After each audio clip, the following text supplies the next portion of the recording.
Vampire, vampire. Missile inbound, bearing 090. CIWS, engage.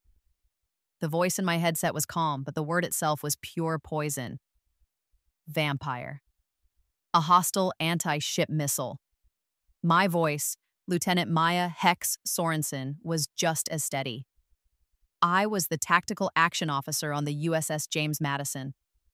My world was a constellation of green and amber symbols on a dark screen. My job was to turn threats into debris. Roger, Vampire. Track 7401. CIWS engaging, I replied, my fingers moving across the console. Ordnance, arm VLS tubes 1 through 4. I need a CRAM solution, now. The Combat Information Center, the CIC, was the ship's brain. It was buried deep in the hull, windowless, armored, and supposedly the safest place on the vessel. It was a hive of controlled chaos. Men and women murmured into headsets, their faces illuminated by the glow of their screens. The air hummed with electronics and the steady thrum of the ship's turbines. CRAM solution acquired, a voice said. Engage, I ordered. The ship shuddered. A distant brrrr was the friendly, terrifying sound of our close-in weapon system, the CIWS, spewing a cloud of 20mm tungsten rounds. A moment later, a deeper whoosh rattled our bones as our own missile left the vertical launch tube. Track 7401. Splash, the sensor operator called out. Good kill, good kill. A ripple of relief went through the CIC. I allowed myself a single, slow breath. But the screen was still angry. This wasn't a one-off. We were in the strait, and the hostile battery on the coast was throwing everything it had at us. New threat, I said, my voice dropping. Track 7402, bearing 092. It's fast, supersonic, and it's low. CIWS can't get a track. Evasive maneuvers port side, the captain's voice boomed over the speaker. But I knew the math. The Madison was a 20,000-ton destroyer. She was fast, but she couldn't outrun this. Brace for impact, I said into the net. The first missile hit our starboard bow. The explosion was a dull, sickening thud that vibrated through the deck plates, knocking 2 sailors out of their chairs. The lights flickered, and the steady hum of the electronics was replaced by the high-pitched shriek of damage control alarms. We're hit! Forward VLS! Someone yelled. But we weren't done. The second one was different. It wasn't a bow hit, it was a penetration hit. It struck the ship amidships, several decks above us, but the shockwave was astronomical. The world dissolved.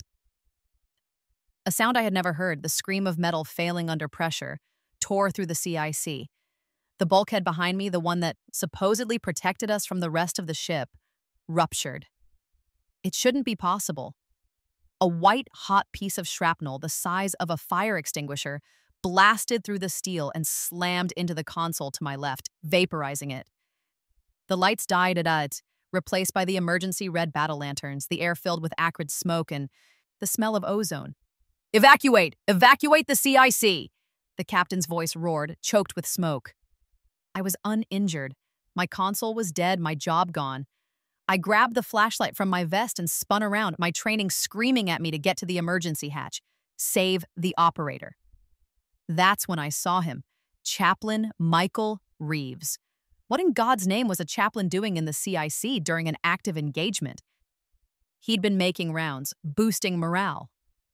Now he was pinned against the ruined bulkhead by a thick bundle of severed electrical cables, a shard of debris sticking gruesomely from his shoulder. He wasn't screaming, he was just staring. His eyes were wide, and his hand was clutching the simple silver cross on his chest. Lieutenant, he whispered, his voice rattling. I moved toward him, but just as I took a step, a new sound cut through the chaos. A high-pitched electronic wail. It was coming from the still-active damage control panel. It was a proximity alarm, a leaker. A third missile had gotten through our defenses. It hadn't been picked up by main radar. It was a secondary warhead, likely from the same missile that had just breached us, and its proximity fuse was active. It was in the corridor right outside the breached bulkhead. It was going to detonate, not in a second, now. I had a clear path to the hatch, 3 steps and I'd be through, potentially clear of the main blast. Reeves was trapped. It wasn't a choice, it wasn't a calculation, it was an instinct. My training screamed, save yourself. My gut screamed, "Save your shipmate." I didn't hesitate. "Cover your eyes," I yelled, and I lunged. I slammed my body into his, my ceramic-plated tactical vest covering his head and torso. I tucked my head down, bracing for the heat, the overpressure, the noise, the end. The warhead detonated. But there was no heat. There was cold. It was an impossible, crushing, absolute zero cold that seemed to suck the breath from my lungs. It wasn't a sound, it was the absence of sound, the alarms, the screaming, the tearing metal. All of it vanished. And then came the light. It wasn't the red-orange of an explosion, it was a blinding, silent, blue-white light. It seemed to pour through the ruptured bulkhead, through me. It didn't burn, it just was. It felt like the universe had hit pause, like every atom in my body had been frozen in place for an eternity. I was looking right at the bulkhead, and I saw the metal warp and flow like water, but in total, dead silence. Then darkness. I woke to shouting, the smell of burnt wiring, and something else, like a lightning strike. I was on the deck, on top of something. I pushed myself up, my ears ringing, my body aching. I was in the passageway. The explosion had blown us through the bulkhead, into the very corridor where the missile had detonated. The passageway was a burned-out husk. Wires hung from the ceiling, glowing like embers. The steel walls were warped and blackened. I looked down. Chaplain Reeves was gasping, his eyes wide. But he was alive. I was alive. My vest was scorched black, my hair singed, but I was whole. Lieutenant? Chaplain? A corpsman, Doc Peters, was at the end of the hall, his face a mask of disbelief. He was staring, not at us, but at the wall behind us. I turned and looked. The bulkhead was destroyed, melted and scorched in a 10-foot radius, but right where we had been, the fire and heat had been stopped cold. The black scorch marks formed a perfect, clean shadow around the shape of our two bodies, as if we had been protected by an invisible field. Peter stumbled forward, his flashlight beam dancing over us. He looked at the mangled, melted metal of the corridor, then at me, then at Reeves. He reached out a trembling hand and touched my shoulder plate as if to see if I was real. That's not possible, he stammered. The warhead, it detonated right here. You should be parts. The ship's sick bay was a symphony of chaos. It was overflowing. Cries of corpsmen echoed off the pristine white walls, and the air was thick with the metallic tang of blood and antiseptic. They'd put me on a gurney in the corner, a privacy curtain pulled halfway, granting me a grim view of the controlled panic. Commander Evans, the ship's doctor, finally parted the curtain. He was a tall, weary man with dark circles under his eyes. He held a tablet in one hand and shone a pen light in my pupils for the third time. "No concussion," he murmured, more to himself than to me. "No ruptured eardrums.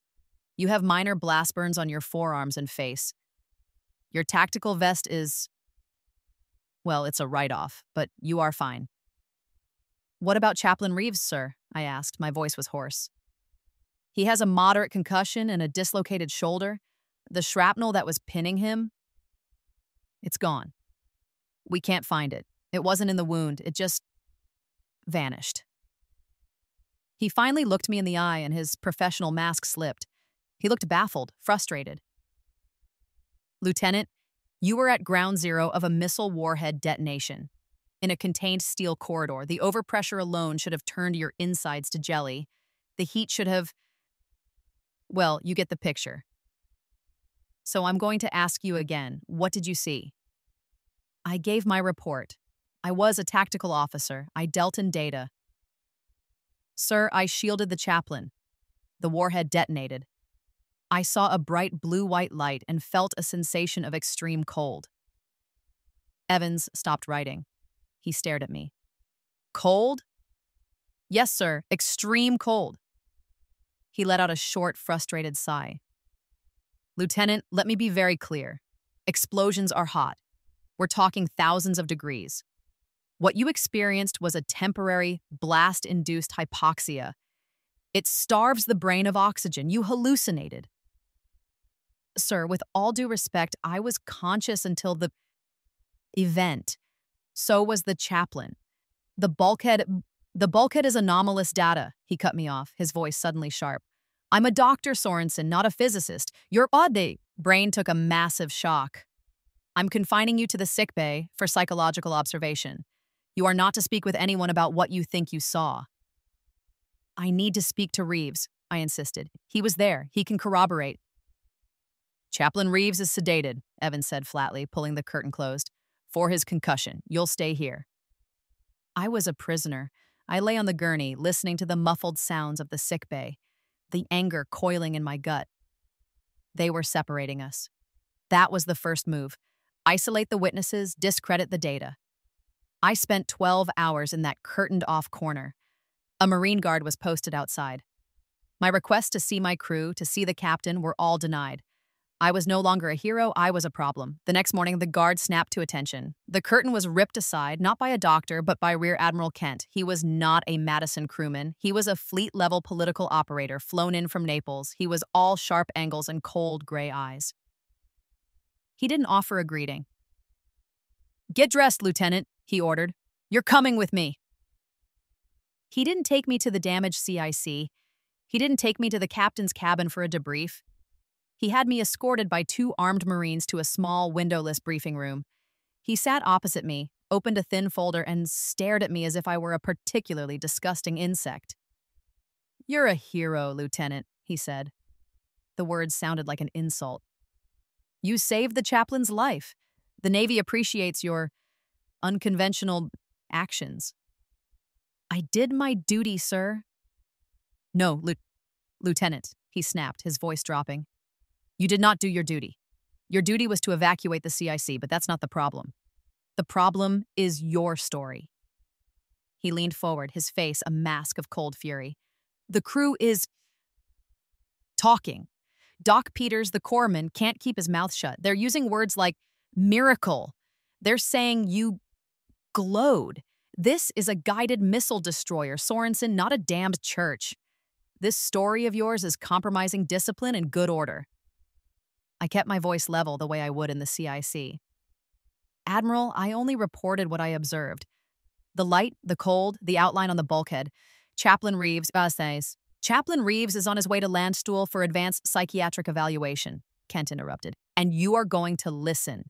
Here is the official and only report of the incident. He slid a single piece of paper across the table. The enemy missile was a dud. It failed to detonate properly. Its residual kinetic energy caused the bulkhead breach. You shielded the chaplain from flying debris, as any good officer would. You were both knocked unconscious and sustained minor injuries from the impact. Do you understand me? I stared at the paper. It was a lie. A neat, tidy, bureaucratic lie. Sir, I said, my voice hardening, that is not what happened. The corridor is a slag heap. The bulkhead is classified, he hissed. You are not to speak of any blue light. You are not to speak of cold. The only thing you will speak of is this report, because your blue light is a symptom of hypoxia, a hallucination caused by the shockwave. You are a trauma victim, Lieutenant. You are unreliable. The gaslighting was so total, so absolute, it almost took my breath away. He was telling me I was crazy. He was telling me to my face that the thing we both knew happened didn't. What do you want from me, Admiral? I want this to go away, he said, standing up. You're a hero, Lieutenant, and heroes who have been through a traumatic event deserve a rest. The Joint Chiefs have been briefed on your unique situation. He threw a folder on the table. It had my name on it and a set of orders. You're being reassigned. Effective 0600 tomorrow. A transport is waiting. I opened the folder, my hands suddenly numb. I was expecting a desk job at the Pentagon, a teaching billet in Newport, something to get me off the front lines. My blood ran cold. Rome, sir? I looked up confused. Am I being assigned to the embassy as a naval attaché? Admiral Kent was already at the door. He paused and looked back at me, his lip curled in something between a sneer and a look of pity. "No, Lieutenant, you're not going to the embassy." "Then where, sir?" "You're going to the Vatican. They are specialists in this kind of phenomena. You are to cooperate fully. This is not a request. This is an order." He didn't wait for a reply. The door clicked shut, leaving me alone in the silent gray room. I wasn't being reassigned. I wasn't being given a rest. I was being banished, exiled, handed over like some kind of medieval offering to the one organization on Earth my tactical brain had no way of processing. The flight was a gray, featureless purgatory. It wasn't a commercial flight. It wasn't even a standard military transport. It was a Gulfstream C-37A, sterile and windowless in the back, with a crew that didn't speak to me. I'd been stripped of my sidearm at the airbase in Naples. My last sight of the Madison was her pulling away from the pier, leaving me behind. No goodbyes, my crew, my shipmates. They'd been ordered not to speak to me. I was a contamination. We landed at Ciampino Airport in Rome. I wasn't met by a crisp-looking Marine in dress blues from the embassy. I was met by two men in impeccable razor-creased black suits. They looked like undertakers or perhaps very high-end bodyguards. They were not Italian police. They were silent, polite, and had eyes that missed nothing. One of them, the taller one, simply said, "Lieutenant Sorensen, this way, please." They took my passport and my phone. "For safekeeping," the tall one said, his English perfect but accented. I was put in the back of a black Mercedes sedan with darkened windows. I was no longer a U.S. naval officer. I was cargo. We drove through the chaotic, beautiful streets of Rome, a city vibrating with life, but I saw it all through a thick, soundproof barrier. Then we passed a high, ancient wall. The Arch of the Bells, two men in ornate blue uniforms and white-gloved hands, the Swiss Guard, saluted our car as we passed into a different world, Vatican City. It was the most beautiful prison I had ever seen. The sheer scale of St. Peter's Basilica, the sweeping perfection of the colonnade. It was designed to make you feel small. It was oppressive. The air itself felt different, still, heavy, and silent. The sounds of Rome's traffic were gone, replaced by the distant chime of bells and the scuff of cassocks on cobblestone. They didn't take me to a guest house. They took me to a building that looked like a Renaissance palace on the outside, but the inside was a different story. The corridors were ancient marble, but the doors were modern, with electronic keycard access. My escorts handed me over to a stern-looking nun in a gray habit, who led me to a room. It was a beautiful room. High, frescoed ceilings, a heavy, dark wood bed, and a single tall window with thick, unbreakable glass that overlooked a pristine, silent courtyard. The door locked from the outside. I spent 2 days in that room. Food appeared on a tray 3 times a day. Silent, bland, and punctual. I had no phone, no computer, no contact with the outside world. I was a prisoner in a gilded cage. On the 3rd day, the door opened. The tall man in the suit was back. "He will see you now." I was escorted through a labyrinth of silent, echoing halls. The air smelled of old books, floor wax, and incense. We entered a modern, sterile office that felt surgically implanted into the ancient building. The walls were white, the furniture was minimalist black leather and chrome, and the only decoration was a large, stark, antique crucifix on the wall. Behind a massive glass and steel desk sat a man who looked as old as the building itself. He was thin, almost skeletal, dressed in the black cassock and red piping of a cardinal. His face was a roadmap of wrinkles, and his eyes were the sharpest, most intelligent, and coldest I had ever seen. "Lieutenant Maya Sorensen," he said. His voice was a dry, precise rustle. "I am Cardinal Valerio. I am the prefect for the dicastery for the doctrine of the faith." I stood at attention. "Sir?" He didn't offer me a seat. He steepled his long, pale fingers and studied me. "The United States military has a problem, Lieutenant. You are their problem. They believe you are special. They believe you performed what their sailors are calling a miracle." Sir, I am a naval officer. I shielded my shipmate from an explosion. The rest is anomalous data that I cannot explain. Anomalous data, he repeated, savoring the words. A thin, cold smile touched his lips. I like that. Very clinical, but we do not deal in data here, Lieutenant. We deal in truth. And the truth is a very simple, very hard thing. God does not perform stunts for female unless biases. Tactical officers in the middle of a naval battle. The sheer, breathtaking arrogance of the statement hit me like a physical blow. The condescension was so thick I could barely breathe. He does not, Valerio continued, his voice as smooth as polished stone. Intervene with blue lights and cold sensations as if he were some special effect in a film. You are here, Lieutenant, because the U.S. Navy is afraid of you, and I am curious. He rose slowly from his chair, a frail black shadow against the white wall. You see, there are only two possibilities here. The first is that you are a liar. A very convincing, perhaps self-deluded liar. You saw an opportunity for fame, to be a hero, and you invented this fantasy, and you have somehow, through trauma, come to believe it. He paused, walking around the desk until he was standing only a few feet from me. The second possibility is more complicated. The second possibility is that you are not lying, that something did happen in that corridor, and in that case, you are not a liar. You are a tool, a vessel for something that is pretending to be holy. And it is my job, Lieutenant, to find out exactly what else is in the room with us. His eyes bored into mine, searching.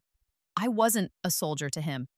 I was a specimen, a potentially infected heretical specimen. Sir, I'm not lying and I am not possessed, I said, my voice tight. I am a soldier who saw something I can't explain. I was hoping you, of all people, might have an answer. Valerio's cold smile returned. Oh, we will find an answer, I assure you. But it will be our answer, not yours. He pressed a button on his desk. You are here to be examined. You will cooperate. Your government has given us full authority. Your cooperation will determine the length of your stay. The next phase of my imprisonment began.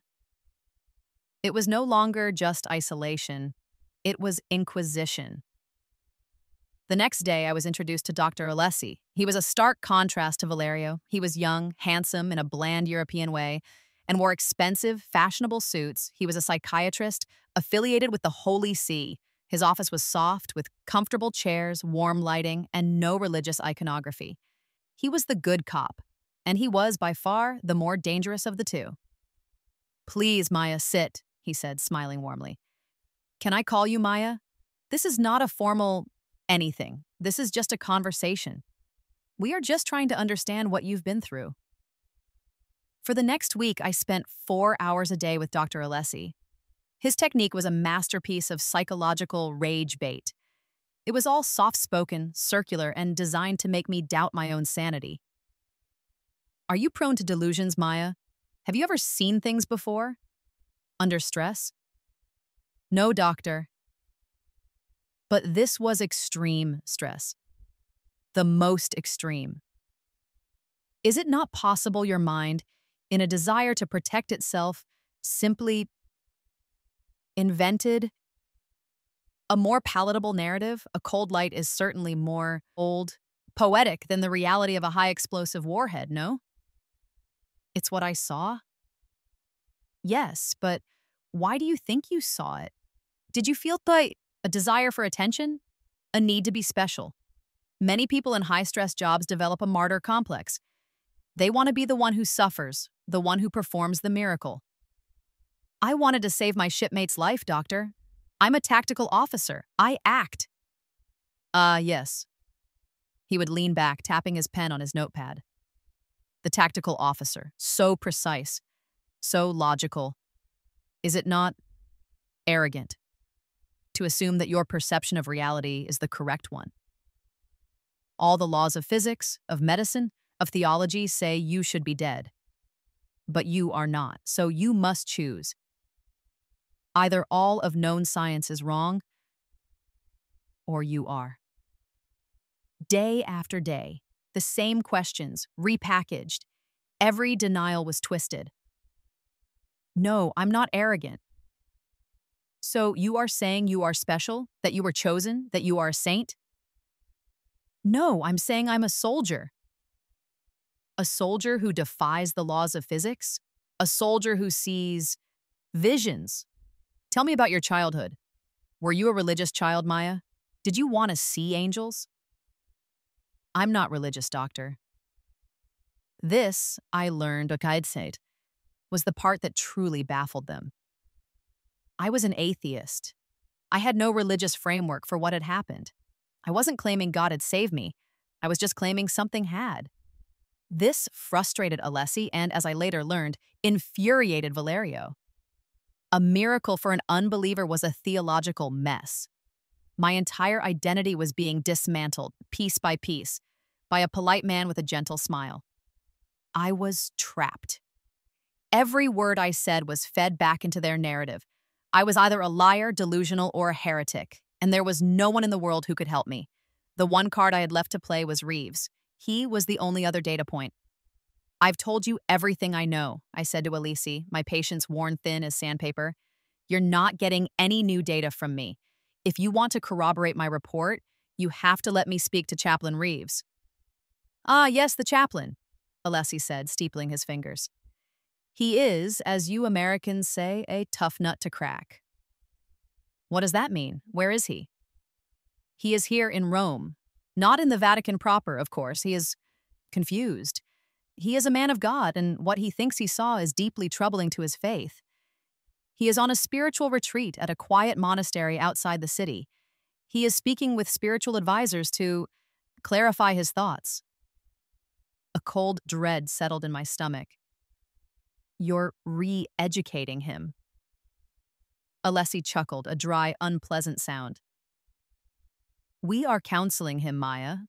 We are helping him separate the trauma from the divine. He is, I'm happy to report, making excellent progress. He has come to believe that the two of you, in that moment of extreme terror, created a folie à deux, a shared delusion. The mask slipped.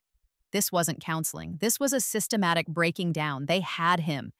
They had isolated him, a man of faith, and were using that faith against him, twisting his experience into a symptom of hysteria. The one person in the world who could back me up was being brainwashed by experts. My anger must have shown on my face. My tactical brain took over. If I couldn't get to Reeves, I would go up the chain of command, my chain of command. I am a lieutenant in the United States Navy, I said to Dr. Alessi, standing up. I am not a citizen of Vatican City. I am demanding to speak to the U.S. ambassador. I am demanding to speak to my commanding officer. You are holding me against my will, and that is a violation of international law. Alessi's smile didn't waver. Of course, Lieutenant. We would never impede your access to your own people. I should have known it was a lie. The next day, I wasn't taken to the U.S. Embassy. A man was brought to me to the same sterile room where I met with Alessi. He was an American, in a rumpled suit that looked like it had been slept in. He was all weak handshakes and nervous, shifting eyes. Lieutenant Sorensen, he said, flashing a badge so quickly I barely saw it. Mr. Davis, State Department, this is a tricky situation. Finally, I thought. An ally. Mr. Davis, I am being held here illegally. I am being subjected to psychological interrogation by Cardinal Valerio and his staff. I demand you secure my immediate release and transport back to U.S. jurisdiction. Davis winced. He pulled at his collar. He was the ultimate frustrating, bureaucratic antagonist. He wasn't evil like Valerio. He was just weak. Lieutenant, look, he said, lowering his voice, though we were clearly alone. We have a very sensitive relationship with the host nation that fired that missile. We're in the middle of de-escalation talks. We can't have miracles and divine interventions complicating the rules of engagement. It's just not good optics. Optics? I said, my voice dangerously quiet. Sir, this isn't about optics. This is about the truth. And it's about a U.S. officer being held prisoner. Now, let's not use words like prisoner, Davis said, holding up his hands. You're a guest of the Holy See. Admiral Kent and the Joint Chiefs, they just need this to be quiet. They need it to go away. He leaned in, his voice dropping to a conspiratorial whisper. And Cardinal Valerio has a simple solution. A very elegant one. You sign a statement. A statement? Just a piece of paper. It says you were suffering from acute trauma, PTSD. You were hypoxic from the blast. You hallucinated the light, the cold, all of it. The missile was a dud. It's the exact same story Admiral Kent proposed. You sign it, the Vatican declares you psychologically clear, and we have you on a plane home tonight. Honorable discharge, full medical benefits for post-traumatic stress. Everyone wins. I stared at him. The rage was a cold, hard knot in my chest. He wasn't here to save me. He was here to get my signature. He was Kent's delivery boy. You're asking me to lie, sir. Davis's face hardened. The nervous, sweaty man was gone, replaced by a cold bureaucrat. I'm telling you to be a team player, Lieutenant. Your country needs you to sign the paper. If you don't, he gestured around the room. If you don't, you're no longer a U.S. Navy problem. You're a Vatican one, and we cannot protect you inside these walls if you don't play ball. Do you have any idea what they do to people they decide are heretics? Sign the paper, Sorensen. It's your only way home. He left the statement on the table. It was written in English and Italian. Think about it, he said, and walked out. I was alone, completely and totally abandoned. My Navy, my government, they had traded me for de-escalation. I spent the next 2 days in that room, staring at the wall. The food trays came and went, untouched. I was broken. They had won. I would sign the lie, go home, and try to forget I ever wore the uniform. On the third day, the door opened. It was Cardinal Valerio. He looked pleased. You are still undecided, Lieutenant? He asked. Perhaps a familiar face will clarify your options. He stepped aside. 2 Vatican guards escorted Chaplain Michael Reeves into the room. If I was broken, he was shattered. He was thin, his uniform hanging off him. His face was pale and hollow, his eyes darting around the room, never landing on me. He clutched his silver cross so tightly his knuckles were white. Michael? I whispered. Father Reeves, Valerio said, his voice sharp, has had a spiritual breakthrough. He has spent many days in prayer and contemplation. He has finally reconciled his faith with his trauma. Valerio placed a hand on Reeves's shoulder. Father, tell the lieutenant what you told me. Tell her what you really saw in that corridor. Reeves flinched. He wouldn't look at me. He was staring at the floor. Michael, look at me, I pleaded. He started. His voice was a dry croak. I was confused. It was so dark, the explosion. He swallowed, his eyes squeezing shut. I don't remember any light, Lieutenant. I must have been mistaken. The shock. You know, it was just fire and screaming. You saved me, Maya. You were so brave, but it was just, you were just doing your job. The words hit me harder than the missile. This was the final betrayal. The last data point, the one person who could have validated my sanity, was now a tool for my destruction. They had terrified him, twisted his faith, and fed him a lie he now needed to believe to survive. This was Valerio's victory lap. He was parading the broken chaplain in front of me to prove I had no moves left, and something inside me snapped. The despair, the fear, the confusion, it all burned away, replaced by a pure, cold, tactical rage. Look at me, Michael, I said, my voice not a plea, but a command. It was my CIC voice, the voice that cut through chaos. Reeves's head jerked up, his eyes wide, startled. He was finally looking at me. "They're making you say this," I said, my voice low and shaking with fury. "You're a man of God. You are lying in a church. You and I, we were there. We both saw it. We both know what happened. And you are letting this politician make you spit on it? Look at me and tell me you didn't see that light." Reeves flinched as if I'd struck him. He began to tremble, tears welling in his eyes. He started muttering, "Hail Mary, full of grace." Valerio stepped between us.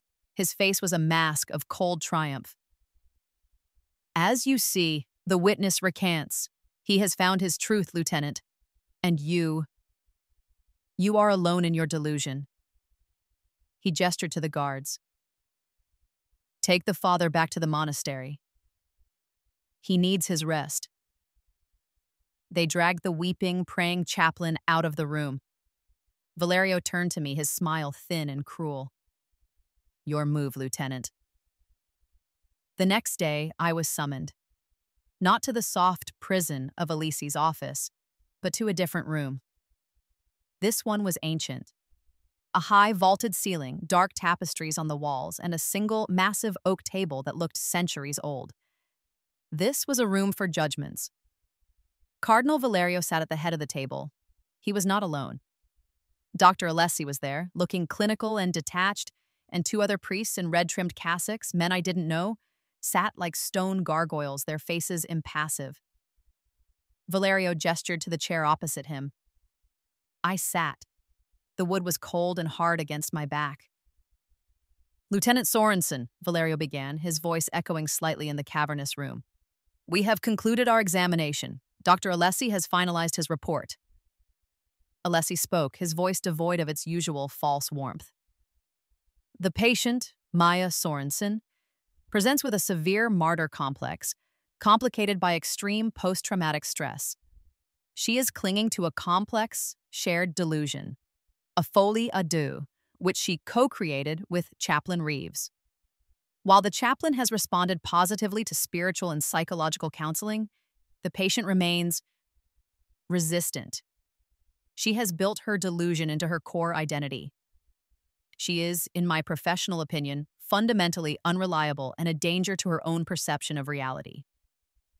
The rage was so cold it was almost peaceful. I just stared at him. "Thank you, doctor," Valerio said. He slid 2 documents across the polished table. "You have 2 paths, Lieutenant. Your government has graciously and quietly agreed to abide by our determination." He tapped the first document. "This is your confession. The one Mr. Davis was so kind as to propose. It states you admit to fabricating the story due to trauma. You admit to hallucination. You formally apologize for the confusion you have caused. You sign this, and a car will take you to the airport. You will be sent home. You will be discharged, and this entire unfortunate episode will be buried." His hand moved to the second document. It was heavier, bound in a red ribbon, and stamped with a wax seal. "The other," he said, his voice dropping, "is the formal declaration from this dicastery. It states that you are, quote, under the influence of a malign heretical force and are pertinaciously resistant to theological truth. It declares you a periculum fidei, a danger to the faith." "What does that mean?" I asked, my voice flat. "It means," Valerio said, his eyes glittering, "that you will be held here indefinitely for spiritual observation, for prayer, and for exorcism. The U.S. government has already agreed. They will be informed that you suffered a severe psychotic break and, in your fragile state, chose to enter a cloistered religious order. They will consider your case closed." He was threatening to lock me in a medieval cell for the rest of my life. And my own country had already signed off on it. This was the checkmate. Valerio pushed a heavy, ornate fountain pen across the table.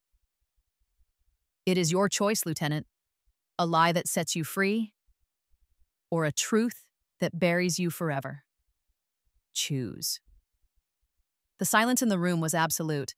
I looked at the faces watching me, Alessi, the smug psychiatrist, the stone-faced priests, and Valerio the Inquisitor, radiating a pure, cold certainty of his victory. I looked down at the two documents. My life, my freedom, all for one signature. I thought of Admiral Kent sacrificing a soldier for good order. I thought of Mr. Davis trading my life for de-escalation. I thought of the broken, weeping face of Michael Reeves. I thought of all the men who had tried to manage me, to counsel me, to fix my data. I picked up the pen. Valerio's thin lips twitched in a smile. I felt the cool, heavy weight of it in my hand. I stared at the confession. I admit to fabricating. I clicked the pen.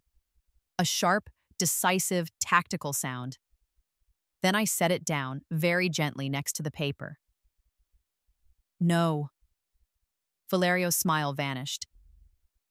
What did you say? I leaned forward, my hands flat on the ancient table, and for the first time since I'd arrived, I met his gaze with the full, unshielded force of my own.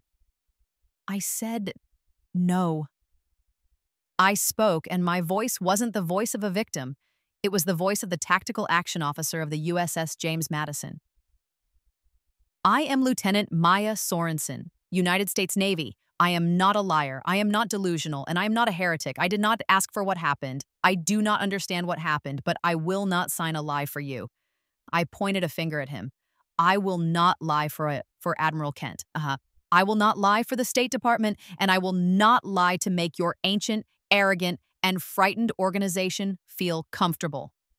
I gave my report. It is the truth, the only truth. And if you want to lock me up in your basement for telling the truth, that is your sin, not mine. Alessi looked stunned. The two priests were visibly shocked. Valerio's face was white with fury. He was about to speak, to summon the guard. The door of the chamber burst open. It was Chaplain Michael Reeves. He was out of breath. He was out of uniform a mess, his eyes wide and burning with a terrifying newfound fire. He wasn't weeping.